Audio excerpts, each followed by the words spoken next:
Сәлем достар, құрметті менің көрермендерім, каналыма қош келдіңіздер. Әр күндеріңіз сәттілікке толы болсын. Бүгін сіздерге 10 минутта ашытқысыз, құлпынай дәмі бар Рафаэлло бауырсақ пен жұп-жұмсақ болып шығатын шелпектің рецебін ұсынғалы тұрмын. Ол үшін 500 грамм жылы йогуртымыздың үстіне ас содасын салып, жақсылап араластырамыз. Араластыру барысында ас содасын қосқандықтан біздің йогуртымыз 2 есе ұлғаюы керек.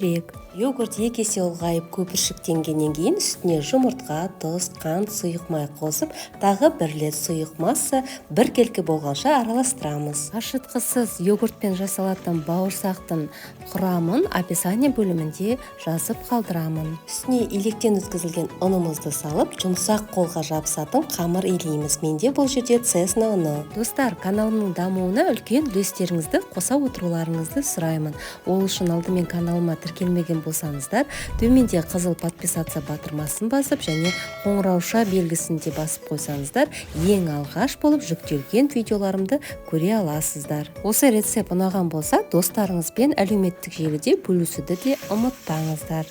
Ең кереметі, қамырдың ашығанын күтіп отырмайсыздар, бар жоғы 10 минутқа тынықтырамыз. Қамыр тыныққаннан кейін мен теңде 2 бөлікке бөлдім. Бірінші бөлігінен дөңгелетіп бауырсақтар жасасам, екінші бөлігінен 7 шелпек жасап алдым. Алдын ала қызған майда орташа отта қатты емес бауырсақтарымызды пісіреміз, содан кейін қатты отта шелпектерімізді пісіріп аламыз. Міндетті түрде жасап көріңіздер, өте дәмді шығады. Тіске басар ретінде немесе асығып жұмыстан келгенде осы бауырсақтарды жасап көріңіздер. Ашытқысыз йогуртпен жасалатын бауырсақ пен шелпектерім ұнаған болса, төменде лайктарыңызды басып, пікірлеріңізді қалдыра кетіңіздер. Әр пікірге міндетті түрде жауап беремін. Достар, каналымда басқа да видео рецепттер ұсынылған. Міндетті түрде рецепттерімді бағалай кетіңіздер.